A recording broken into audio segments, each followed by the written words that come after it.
안중근 의사는 1909년 10월 26일 날 할빈역에서 이토 히로부미를 저격하였습니다.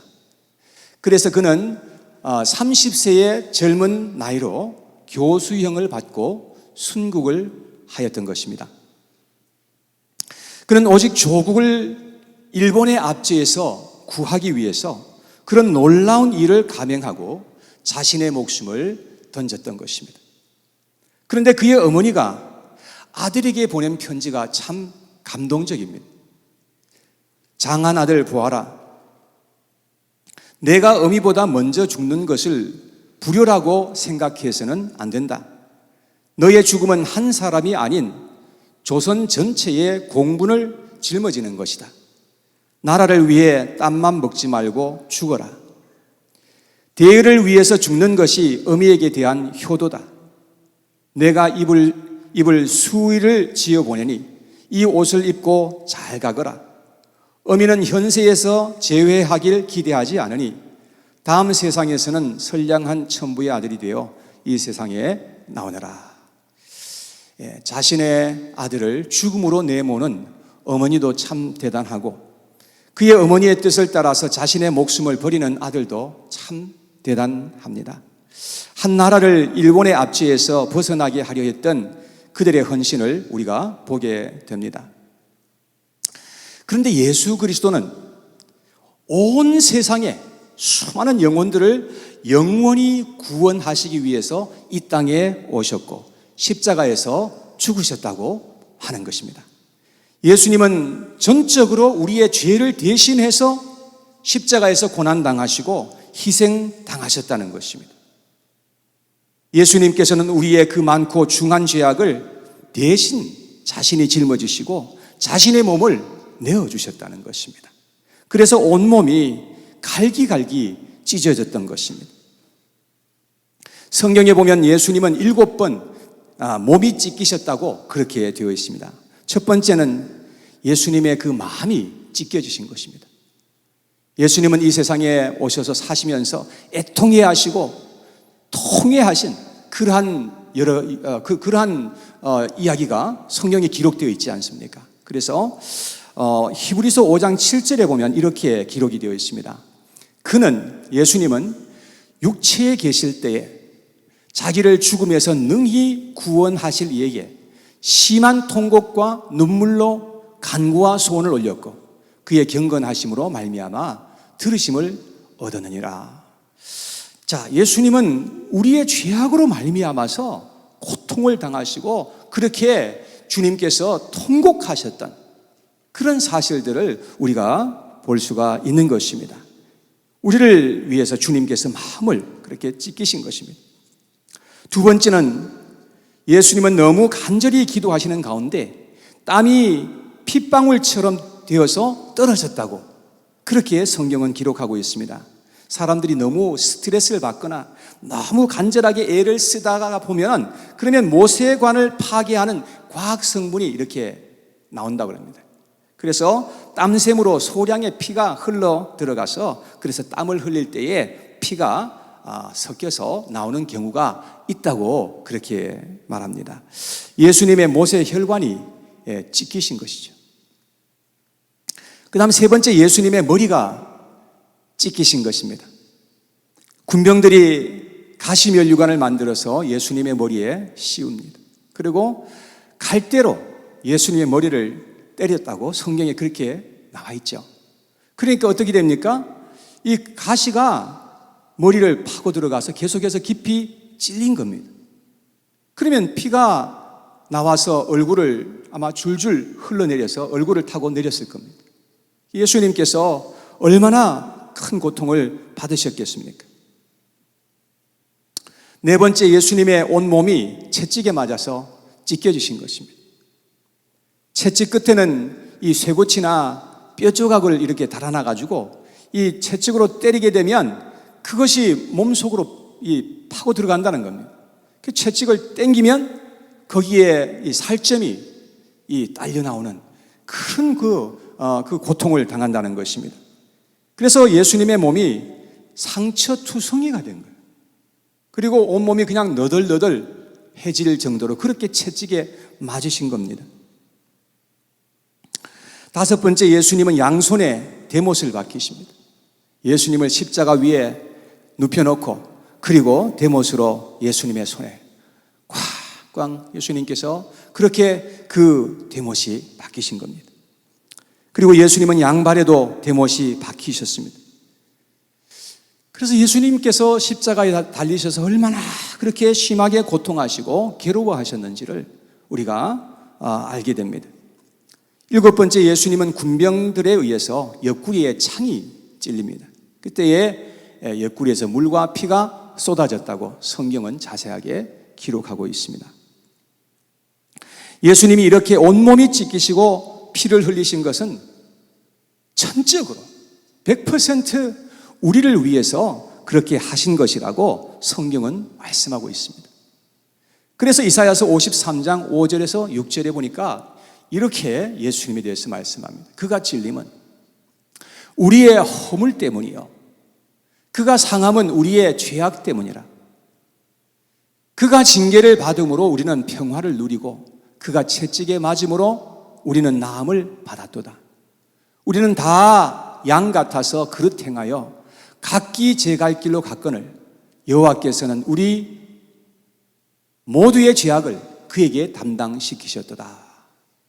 성경에 보니까 이렇게 말씀합니다. 여러분, 이 구약에 있는 이 말씀이 바로 예수님에게 그대로 다 성취된 것이 아닙니까? 예수님은 하늘의 미랄이 되어서 우리를 위해서 죽기 위해 이 세상에 오셨다고 그렇게 말씀합니다. 여러분, 오늘 본문 23절에 보니까 예수님은 이제 십자가를 생각하시면서 말씀하시기를 내가 영광을 얻을 때가 왔다 라고 그렇게 말씀을 하십니다. 예수님은 십자가에서 죽으시는 것이 그에게 영광이었다고 그렇게 생각하신 것입니다. 예수님이 죽으심으로 말미암아서 우리가 가지고 있던 그 모든 죄악을 다 사해 주시고 우리를 다 용서해 주실 수 있으시니까, 그리고 우리가 이 세상에 살아가면서 열매를 맺고 살아갈 수 있도록 예수님께서는 우리를 위해서 모든 것을 다 희생하여 주셨다는 것입니다. 하나님께서 나를 위해서 그렇게 대신 형벌을 받으시고 죽어주셨다는 것입니다. 그래서 우리가 하나님 앞에 나와 은혜를 입을 수가 있게 되었다는 것입니다. 여러분들은 십자가의 은혜를 입으셨습니까? 여러분들은 십자가의 은혜 안에서 지금 살아가고 계십니까? 저는 여기에 계신 모든 분들이 한 분도 예외 없이 다 하나님의 그 십자가의 은혜 안에서 살아가실 수 있는 저와 여러분들 되었으면 좋겠습니다. 오늘은 십자가의 은혜 속에서 살아가는 자들이 이 세상에 살아가면서 우리가 어떻게 살아가야 할 것인지 거기에 대해서 상고해 보려고 합니다. 첫째, 십자가의 은혜를 입은 자들은 이제 이 세상에 살아갈 때에 빚진 자의 심정으로 살아가야 한다는 것입니다. 우리는 예수님께 얼마나 많은 빚을 졌겠습니까? 예수님께서 비유로 말씀하여 주시기를 어떤 종이 1만 달란트 빚을 졌는데 근데 주인이 그 종의 모든 빚을 탕감해 줬다는 것입니다. 여러분, 1만 달란트를 종이 빚졌다는 것은 이건 도저히 무슨 짓을 해도 다 갚을 수 없는 것임을 의미하고 있는 것입니다. 여러분, 그와 같이 우리가 하나님에게 빚진 것은 우리는 어떤 모양으로든지 다 갚을 수가 없는 그러한 것임을 우리가 알아야 한다는 것입니다. 그래서 하나님이 우리의 모든 빚을 탕감해 주셔야만 우리가 탕감받을 수 있게 된다는 것이죠. 그래서 예수님이 우리의 모든 죄와 허물을 대속해서 우리를 대신해서 피를 흘리시고 죽으신 것이라고 말씀하고 있는 것입니다. 그래서 누구든지 죄를 회개하고 예수님을 믿으면 그러면 우리의 모든 빚이 탕감받게 될 것이라고 주님께서 약속하고 있는 것입니다. 그래서 우리는 이제 예수님에게 빚진 자가 되는 거예요. 여러분, 예수님은 우리의 모든 죄를 탕감해 주실 뿐만 아니라 우리에게 새 생명 주시고 영원한 천국의 유업을 우리에게서 주어서 우리가 이 세상에서 소망 가운데 살게 하신 것입니다. 그래서 우리가 모든 죽음과 정죄와 심판에 대한 그 두려움을 떨쳐버릴 수 있도록 하나님께서 인도해 주셨습니다. 그래서 우리는 이 세상에 살아갈 때에 빚진 자의 심정으로 우리가 살아가야 한다는 것을 말씀하고 있습니다. 자, 그런데 로마서 8장 12절에서 13절에 보면 빚진 자는 어떻게 살아가야 하는지에 대해서 말씀해 주고 있어요. 그러므로 형제들아, 우리가 빚진 자로 돼. 자, 우리가 다 빚진 자라 그러죠? 육신에게 져서 육신대로 살 것이 아니니라. 너희가 육신대로 살면 반드시 죽을 것이로되 영으로서 몸의 행실을 죽이면 살리니. 자, 우리는 과거에 다 육신의 삶을 살았던 사람들입니다. 그런데 육신의 삶은 죄악의 삶이에요. 자, 그런데 우리는 이제 예수님 안에서 이제는 육신대로 사는 것이 아니라 이제는 영으로 살아야 된다고 그렇게 우리에게 말씀해 주고 있는 것이죠. 그것이 바로 빚진 자의 심정이며 삶인 것입니다. 이 땅에 살았던 다윗은 하나님께 영적인 삶을 살면서 하나님께서 자기에게 베풀어 주신 그 은혜를 갚고자 그렇게 애썼던 모습을 우리가 보게 됩니다. 시편 116편 12절에 다윗은 이렇게 말했어요. 다 같이 시작. 내게 주신 모든 은혜를 내가 여호와께 무엇으로 보답할까? 다윗은 어떻게 하면 하나님께서 나에게 주신 그 은혜를 보답해서 하나님 앞에 그렇게 갚을까라는 그런 생각을 많이 했던 것이죠. 우리는 이 세상에 살면서 참으로 많은 빚을 지고 살아가게 되어 있습니다. 우리는 하나님께로부터 많은 빚을 진 것은 그건 너무나 당연한 것이죠. 그리고 우리는 부모님들에게 많은 빚을 졌어요.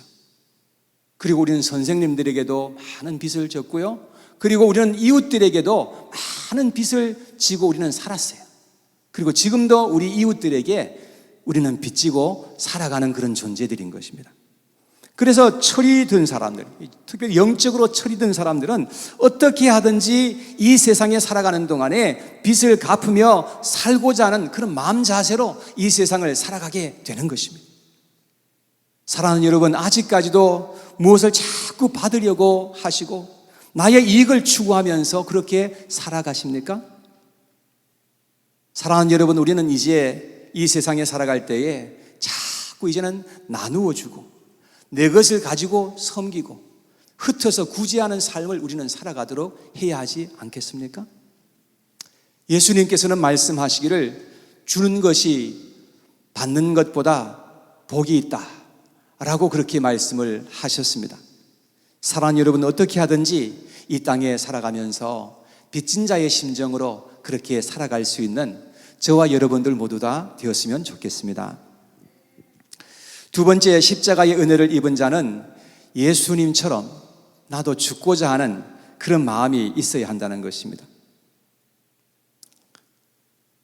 전에도 말씀드렸듯이 예수님은 이 땅에 오실 때 죽기 위해서 처음부터 그렇게 오신 것입니다. 예수님은 우리를 위해서 온전히 자신을 내어주시고 십자가에서 죽기까지 그렇게 하시려고 오신 것입니다. 예수님은 하늘의 밀알이 되어서 땅에 떨어져서 그것이 죽고 썩어져서 많은 열매를 맺게 하시려고 오신 것이죠. 그래서 24절에 이렇게 기록되어 있습니다. 내가 진실로 진실로 너희에게 이르노니. 진실로 진실로라고 하는 말은 이거는 정말 너무너무 이 진실된, 정말로 주님께서 너무나 강조하고 싶은 그런 내용의 말씀을 하실 때 진실로 진실로 이렇게 말씀하신 거예요. 내가 진실로 진실로 너에게 이르노니 한 알의 밀이 땅에 떨어져 죽지 아니하면 한 알 그대로 있고 죽으면 많은 열매를 맺느니라. 여러분, 한 사람 아담이 범죄함으로 말미암아서 세상의 모든 인류가 다 죄 속에 갇혀버리게 된 것입니다. 그런데 예수님 한 분의 희생하심으로 말미암아서 세상의 수많은 영혼들이 구원을 얻어서 하나님의 자녀가 되는 그런 은혜를 누리게 된다는 것입니다. 이것이 바로 성경의 원리라고 하는 것입니다. 이와 같이 내 한 사람이 희생하여 섬기게 되면 나를 통해서 주위에 있는 수많은 사람들이 도움을 받고 은혜를 입게 되는 것입니다. 그런데 내 한 사람이 헌신하지 않고 이기적인 삶을 계속해서 살아가게 되면 나를 통해서 아무런 생명의 역사가 일어나지 않습니다. 아니, 죽음의 열매만 계속해서 가득하게 맺혀지게 되는 것입니다. 사랑하는 여러분, 우리는 어떤 삶을 살아야 하겠습니까? 한국 땅에 약 135년 전에 미국에서 선교사님들이 들어오기 시작했어요. 그래서 그 무지한 백성들에게 하나님의 복음을 전함으로 말미암아서 그것이 씨앗이 되어서 그것이 많은 복음의 열매로 그렇게 나타나게 된 것입니다. 아도니람 저슨 선교사님 한 분 때문에 버마에 있는 많은 크리스찬들이 거기에서 생겨나게 된 것입니다.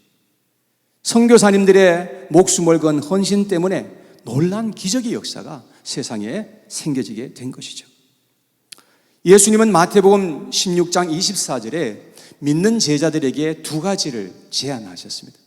첫 번째는 나 자신을 부인하는 것이고, 두 번째는 자기의 십자가를 지고 예수님을 따라가는 것이라고 말씀을 해주셨습니다.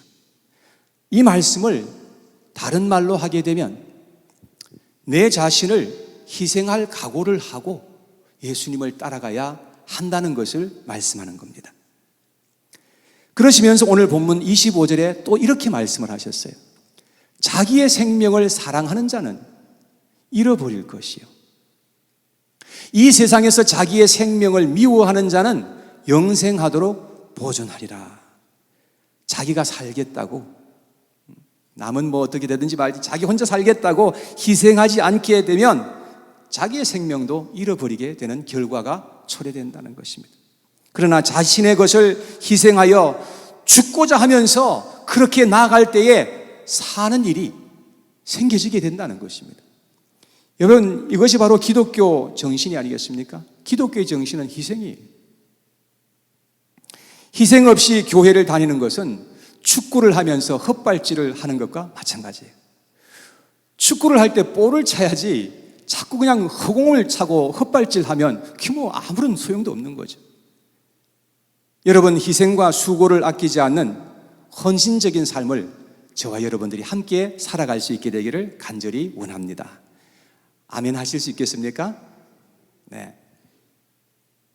세 번째, 십자가의 은혜를 입은 자는 이제 십자가를 자랑하면서 살아갈 수 있습니다. 십자가의 큰 은혜를 입은 자들마다 십자가를 사랑하게 되어 있어요. 그래서 결국은 십자가를 자랑하고 십자가를 증거하는 그런 삶을 살게 된다는 말입니다. 예수님 당시만 해도 십자가는 저주의 상징이었습니다. 왜냐하면 가장 치욕적이고 고통스러운 형벌이 바로 십자가에서 처형되는 것이었기 때문에 그렇습니다. 그런데 이제는 십자가가 하나님의 사랑과 하나님의 은혜의 상징이 된 것이죠. 우리 반석교회 정면에 보면 대형 십자가가 앞에 걸려 있습니다.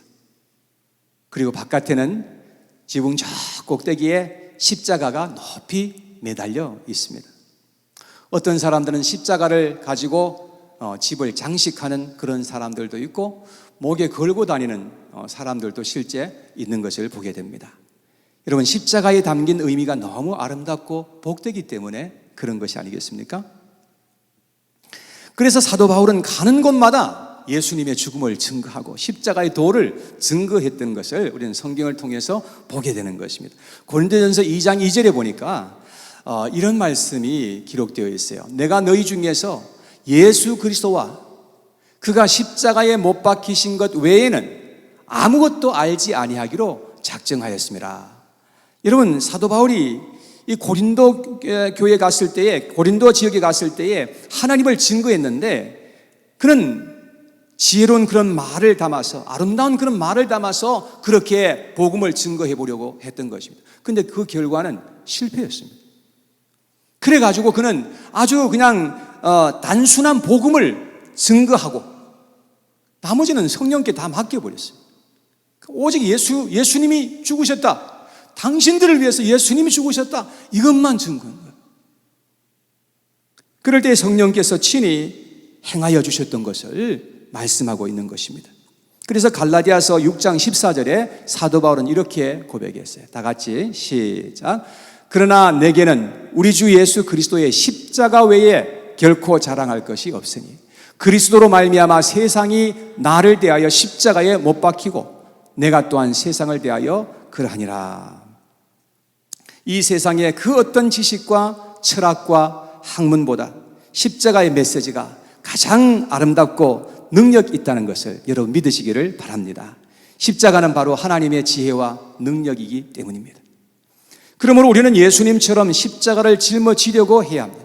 십자가가 올 때에 우리는 그 십자가를 외면하지 않도록 해야 하는 것입니다. 십자가를 지고 이 무게가 느껴지고 고통이 다가올 때에 십자가를 벗어 제쳐서도 안 되는 것입니다. 우리는 십자가를 사랑하고 십자가를 애정 있게 짊어지도록 해야 한다는 것입니다. 그러면 그 십자가가 결국 나에게 큰 축복이 되게 되는 것입니다. 어떤 집사님 한 분이 교회 일이 너무 힘들고 고통스러웠습니다. 그러면서 너무 힘들게 그렇게 생활하다가 어느 날 꿈을 꿨는데 사람들이 다 십자가를 짊어지고 어느 방향으로 가고 있는 거예요. 근데 자기의 십자가는 너무 무거워가지고 말할 수 없이 고통스러웠어요. 그래서 그런 가운데 힘들어하고 있는데 예수님이 나타나셨어요. 그래서 너무 이 사람이 반가워가지고 예수님을 붙들고 그렇게 말합니다.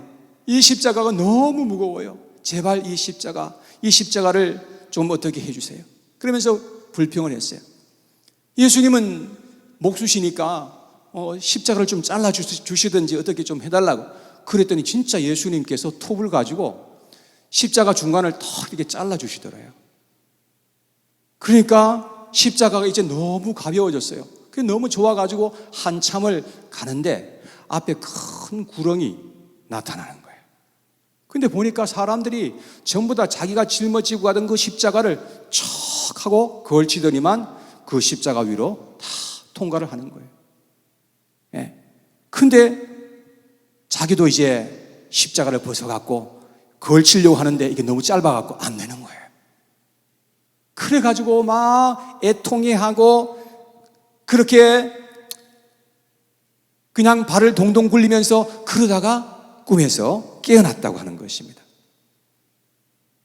여러분, 우리는 하나님 앞에서 빚진 자의 삶을 우리는 살아가고 있는 것입니다. 우리는 또한 많은 사람들에게 빚진 자가 되었습니다. 그렇기 때문에 우리는 이 세상에 살아갈 때 어떤 십자가가 올 수 있어요.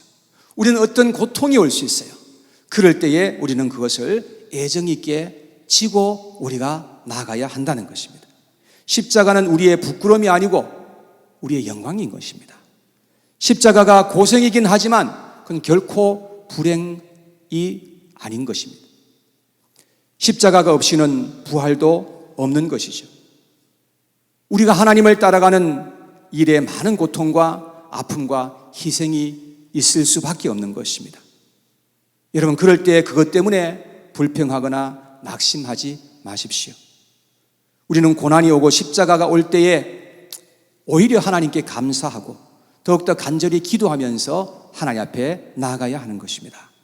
그럴 때 하나님은 고난 속에서 우리에게 기쁨을 주시고 새 힘을 주시고 소망을 주시는 하나님이신 것임을 알 수가 있어요. 하나님의 그 위로하심이 반드시 함께 한다는 것을 알게 되는 것입니다. 그래서 우리의 믿음이 더욱더 굳건하게 될 수 있고 성장할 수가 있게 된다는 것입니다. 이것이 바로 십자가의 신앙인 것입니다. 우리는 오히려 그러한 어려움이 올 때에 더욱더 하나님만을 바라보게 되고 하나님 앞에 기도하면서 하나님을 의지하는 믿음으로 그렇게 나아갈 수가 있게 되는 것입니다. 그럴 때 그 십자가는 마침내 우리에게 큰 영광이 되고 복이 될 줄로 믿습니다. 십자가는 승리의 상징이요 믿음의 상징입니다. 여러분, 이 십자가를 통해서 승리하시는 여러분과 저의 인생을 살아갈 수 있게 되기를 간절히 축원합니다.